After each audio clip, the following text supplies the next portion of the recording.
Okay, so good afternoon, everyone.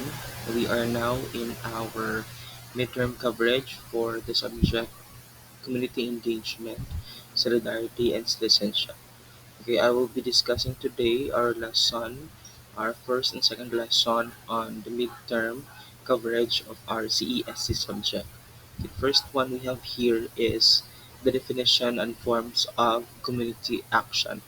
Now, so in our previous meetings, we come to explore a lot of types of communities and introductory concepts and the definitions of what a community is.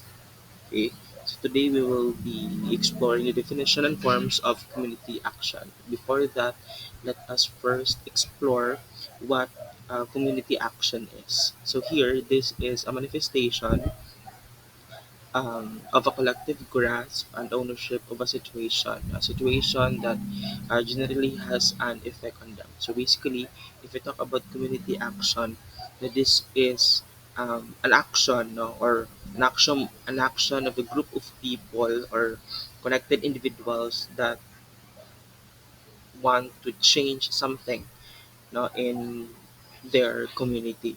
Okay, so there are several ingredients of a community action. First, we have common context. So, if the group of people wanted to create a community action, of course, they should be in the common context.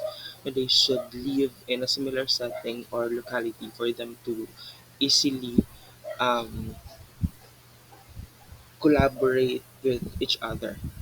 Okay, so the second we have here is common experience. Now, they should have a common experience in creating a community action.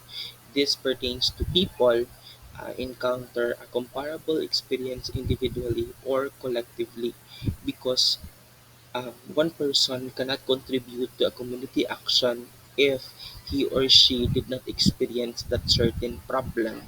Okay. Third one, we have community understanding of an issue. People have more or less the same view of the issue at hand. So if the group if that group of people are able to spot the problem in their community and wanted to create a community action or solution to that specific problem in their community, they should have a common understanding of that problem na dapat naa sila'y parehong pananaw and pagsabot sa kana nga problema. Okay, common analysis. So people went through a process of analyzing the issue and may have a similar take on the issue partly or in a whole. Okay, so in creating a community action, this is an important ingredient. No, the process of analyzing the issue, they should really have deep understanding of that certain issue, no, considering the cause and effect of that certain issue for them to really analyze or for them to really realize something on that certain issue. The next is an acceptable standard. So people usually reach a minimum standard in undertaking an action together. So there is a standard no na dapat na sila standard na sundon in undertaking or in creating and deploying a community action to a problem in their community. Lastly, we have an action that is acceptable to the community. Now, people discuss and agree on what action to take, who will take the lead, who will do the supporting roles, and who will do other tasks. Okay? So this means that in a group of people wanted to create a community action, so dapat kabalo sila sa process o kabalo sila kung saan pag put to action ang ilahang plano. No? Dapat kabalo sila why they take that action, what action that they should take, no? Kinsa may mag-lead sa ilang group, no? Kinsa mo kasi roles sa matag usa, unsay jobs and responsibilities and works sa matag usa para um, may sa katuparan nila ang ilahang gusto nga community action on a certain problem in their community. There were four general phases of community organization process cited by Andres 1988. So the first is for issue identification analysis, and dissemination. So this phase is the key step towards the development of community action. Relevant community information are collected, consolidated, analyzed, defined, processed, and disseminated. So here, adding a phase, it is really crucial, significant, and important to really identify the issue, to analyze first the issue, and to disseminate informations about that certain issue for the people to be informed as well nga the issue is present in their community. No? Next is mobilization of community. This phase is the step of gathering people to meet regularly, discuss community problems, plan as a community, formulate implementing mechanisms, identify community leaders and organizational structure and develop system. Now, in this phase, the mobilization of community, this is where you gather group of people, no? Um, in a certain purok, or for example in a certain purok or in a certain barangay, no, you have this problem that exists, and then unsaon man ninyo pagsugod sa problem, of course ang kapitan or ang namuno sa barangay is magpatawag og meeting para ma-inform ang tanang tao sa barangay and for them to be able to collaborate with each other on what action to take, no, kasi kung sa ang solusyon nga ilang buhaton para ana nga problem. Next is organization. This is the built-in phase where all the resources, material or non-material, process or product, software, hard technology, and physical and spiritual are mapped out and consolidated. No? What resources are they needed? No? What resources are needed para maisakatuparan nila ang ilahang community action, no? Unsay mga technology kinahanglan, unsa pay laing ang mga butang kinahanglan para maisakatuparan nila ang ilahang community action. Kinahanglan ba sila dakong funding, kinahanglan ba sila og machineries, tools, and other things nga importante kaayo para makatuparan nila ang ilahang community action. Next is on education. This is the skills development or human resources enhancement phase. Members are provided with necessary skills, knowledge, and orientation. Okay? So, in a group of people nga gusto ipasakatuparan ang ilang community action, so dapat gid silang i-educate, i-orient kung unsay pagabuhaton. No, what are the processes? Unsay step 1 hangtod sa last step para ilanang ma-push through ang ilahang community action. Let's proceed to um, community dynamics. Okay, this is something that agents of community change have to contend with and must learn to befriend. If you think about um, community dynamics, no, this is the change, no, in a community nga gusto sa mga katawan, no, ang kita of course as citizens of our respective community, that kada election dapat ay ang atuang gusto is dapat jud na ay change, no, because change constitutes improvement and development and progress, no. Kung walay change sa community, dili pud siya mo-improve, dili pud siya mo-develop, dili pud siya mahimong progressive kung walay change within that certain community. Okay? So to facilitate a process of appreciating community dynamics, community change agents must be aware of the following. Know the community issue, that is important. Analyze the issue from different perspectives. Identify and get to know the relevant community structures and systems. Identify and get to know the players. Identify community power actors and trace connection. So this six um, process is really essential, no, para maka-instill og change through community action sa atuang community. Okay. So let's proceed to the forms of community action. No? So naa siya tulo ka forms ang community action. We have community engagement, we have solidarity, and citizenship. No? So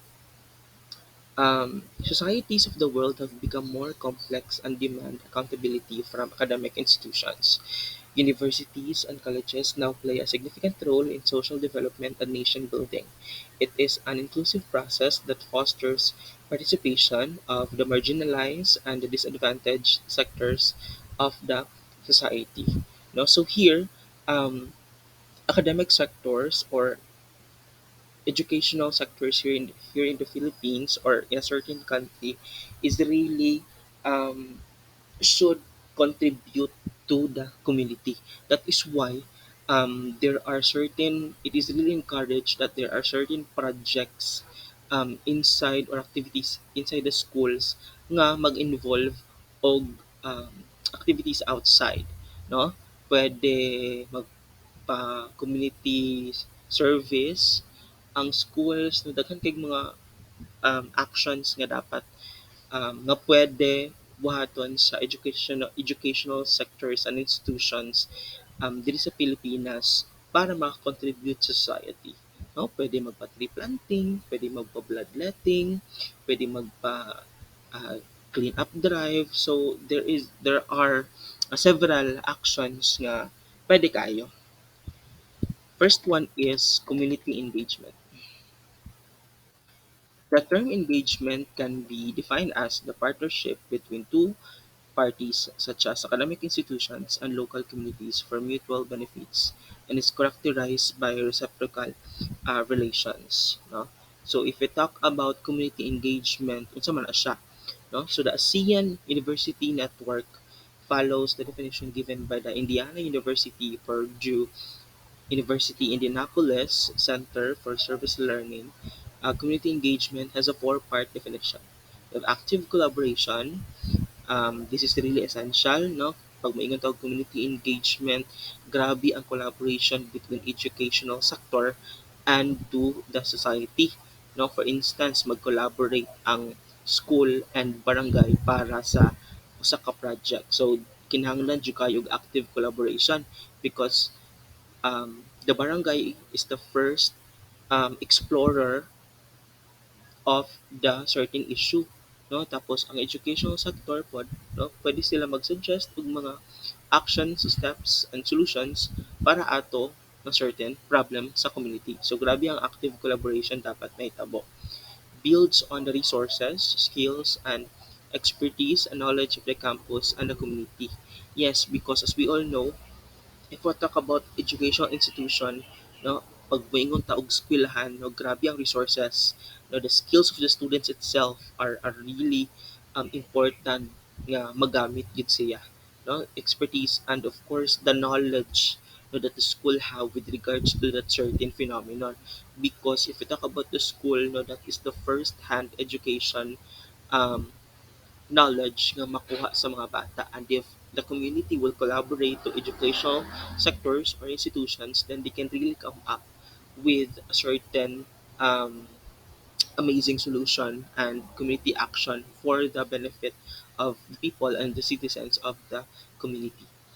Okay, third one is improves the quality life in the communities in a way that the um, educational sectors and institutions will give a hand uh, para makatabang sa community in a manner that is consistent with the campus mission. Now, there are several schools, no, for example, here in Pagalan City that really include their mission in the community sa ilahang mission. Okay. And one is citizenship. The term citizenship denotes membership of a citizen in a political society. A citizen, on the other hand, refers to a member of demographic community who enjoys full civil and political rights and is accorded protection inside and outside the territory of the state. That is according to the Leo 1997. So if we talk about citizenship, no, being tawag ani being a citizen of that certain area or country muna giingon nga you are a citizen of that country, and of course if you are a citizen of that certain place, area, community, um, you have a role to play. No, naa kay responsibility gampanan as a citizen of your country, no, para makatabang sa imuhang community. No, the basic responsibility is following rules and regulations of that certain community. By just simply following the rules, imposing rules, and following the regulations, giving importance to them, is really a great help, for your community. Third one is solidarity. If we talk about solidarity, this is about regarding our fellow human beings justly and respecting who they are as persons. Okay, so if you talk about solidarity, there is really a unity, among people towards a certain action. Pag moingon tag solidarity, by just simply respecting your co citizen that is under the idea of solidarity. Because if you respect your co citizen, then of course ma-instill na ang sorry, ma-instill na ang unity within and among the people in the community. Let's proceed to human rights violations among the grassroots. So in the Philippines, the grassroots or the basic sectors of society are usually the victims of human rights violations. This section will briefly discuss what violations these sectors experience. So it is really true that in the Philippines, ang grassroots or the common people or the basic sectors are the main or the first victims of the human rights violations. Why? Because if there is something wrong with the system of the government, ang pinaka number one nga maapektuhan ang mga grassroots or mga common people. The first one we have here are the urban poor. The urban poor constitute sector in a society whose basic human rights continue to be violated. Okay, the second are the indigenous people. Now let's go back to urban poor. So pag na ay something wrong with a certain department or in the government as a whole, ang pinakauna gyud nga maapektuhan are the urban poor. Ang mga lumulupyo for example here in the city of Pagadian, pag there is something wrong, pag naay sayop or pag naay masayop nga action ang ato ang government dire sa City of Pagadian, then ang pinakauna gyud nga maapektuhan is ang um, people of Pagadian City. No? Next is the indigenous people. The indigenous cultural communities are usually called the tribal people or ethnic minorities.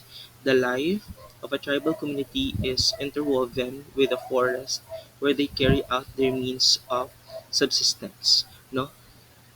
Pero ang pinaka-kontra aning mga indigenous people nowadays is ang kanabitang pagka pagka baliwala nato sa culture and of course mining, no? Kontra kayo ni sa indigenous people ning mga ani nga broken system, no? Here in the Philippines, no, as you can really observe nowadays nga kanabitaw medyo nabaliwala na kaayo nato ang culture.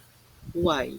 Because of the advancements and the industrialization of our community. Meaning, with those technologies and new trends nowadays that are occurring, hinay-hinay pong nagkawala ang kung unsa joy atua, and that is culture. Okay? Next is ang pinakakontra aning indigenous people are kaning mining, no? As we all know, mining is kana bitang makadaot gyud sa environment, no? And if padayon pa ning mining, no, ang mga si tawag ani, ang mga resources sa indigenous people is maapektuhan pod kung padayon og taman ang mining. That is why ipinagbabawal gyud majority sa DENR ang mga illegal minings. No, daghan kina diri sa Philippines. Third one is the fisher folk sector. The fisher folk sector is one of the most exploited sectors in the country. No substantial improvement happened in the lives of millions of subsistence fisher folk. Now, this pertains to the fishermen's nato diri sa Philippines. We are a lot of fishermen here in the Philippines because one of our main sources of income here in the Philippines is fishing, no? And if the Department of Environment and Natural Resources will be having a fault no kung ay broken silang system with regards to the seas, the lands, kung dili nila sa tawag ani, kung mawala ilang accountability sa ilang rules and regulations, then ang pinaka una gyud nga maapektuhan are the fisher folk sector. No, kung broken ang system sa DNR when it comes to fishing, then really ang maapektuhan are the fishermen. Next is the small farmers. So the small farmers play a significant role in the Philippine economy. That is true. They are the major supplier of the country's basic staple food. Okay, so as we all know, Philippines is an agricultural country, meaning we rely on our natural resources for our benefit, no? And here in the Philippines, ang pinaka major supplier of staple food nato is ang small farmers, no? The rice, the vegetables, the fruits, and other agricultural crops kay si tawag ani kay gilihok sa mga small farmers para kita naatay makuha nga staple food. So those were the four um, grassroots nga maoy main nga maapektuhan sa human rights violations or the broken systems and here in the Philippines. Okay, so those were the topics that we'll be exploring today: the definition and forms of community action, the forms of community action, we have community engagement, solidarity, and citizenship, and we also have human rights violations among the grassroots. Okay, so I have here two activities for you nga inyong buhaton. Okay, so the activity one, um, you choose a barangay in Tagalan City and observe all of the things and happenings you can find there. You identify at least one problem, and in a long bond paper, be it handwritten or encoded, you create a community action plan for that problem. Follow the given format below. Your community action plan will be presented to me individually at the faculty office this coming April 2. So naatay format sa inyong action plan nga pagabuhaton in a long bond paper. So this is the format. Okay? So ina na siya dagway dapat. Community Action Initiative Plan. So on the left side, we have the features of the community action plan. Na ay vision of the community action, mission, and on the right side, on the left side sa pikas, on the right side, we have the inputs and information nga gathered. Now, what is your vision of that community action plan? If you are able to, if nakakita na kag problem, then magbuhat ka ni. No? So, sa pagkakita nimo sa problem, what is your vision? No? Nga nung nakakamap ka ng plano for that problem. Then, what is your mission? No? Say goal nimo. And then, what are your objectives? And say gusto nimo nga actions nga mabuhat. And then, you enumerate activities and flow or program of the community action initiatives. No? The activities, that's number one. Ilista og unsa ka mga activities mo gusto. And then sa number two, say flow sa program kada activity. And then designation of task assignment according to the field of profession. For example, ang yung gusto is tree planting or ang gusto ninyo kay symposium. So unsa may mga role, unsa may mga positions nga dapat tagaan yung job. So for example, the teachers. Kumputan natog na kay earthquake drill. So of course, unsa may mga makatabang ato. Of course, napo tayo fire safety symposium. So, ang pinaka main nga atong makuha diya is ang mga bumbero. Okay? So muna siya. So muna siya ay dagway sa community action initiative plan that is in a long bond paper. Pwede siya handwritten and pwede na po siya encoded. So you will present this one individually on April 2 in our time 7 to 9 sa faculty office. And I will not accept nga kanang malate o submit. Okay? Activity 2. Okay, so for activity 2, let me zoom this in. Okay. So activity 2, you watch the you watch the documentary of Cara David entitled Isang Dekada, Isang Kariton and answer the following questions in one whole sheet of paper. So the first question we have what problem or what problems you can find in the video. Explain kung sa to nga mga problema. Why did Cara David documented that kind of situation or phenomenon? You describe and discuss um, the struggles of people that can be found in the video. Explain why Maricel and her family should wear presentable clothes during Sundays. Who is Tina and why did Tina end up being in the hands of Maricel? What is the significance of the Cariton in the lives of the family of Maricel? And then, what is life for you? And then, 8, what are your realizations after watching the documentary? Number 9, what are your learnings after watching the documentary? Okay, so the items 8 and 9 will be presented after your presentation of your community action plan. So, number 8 ug 9, inyo siyang i-present or inyo siyang oral presentation sa kuha after ninyo i-present ang community action plan nako this April 2. So, activity and activity 1 should be submitted and presented karong April 2. Okay, so that's it for today. I hope na klaro ang mga instructions sa activities. For your attendance, you comment your full name and section under sa comment section ani nga lecture video sa YouTube. Good day and God bless everyone.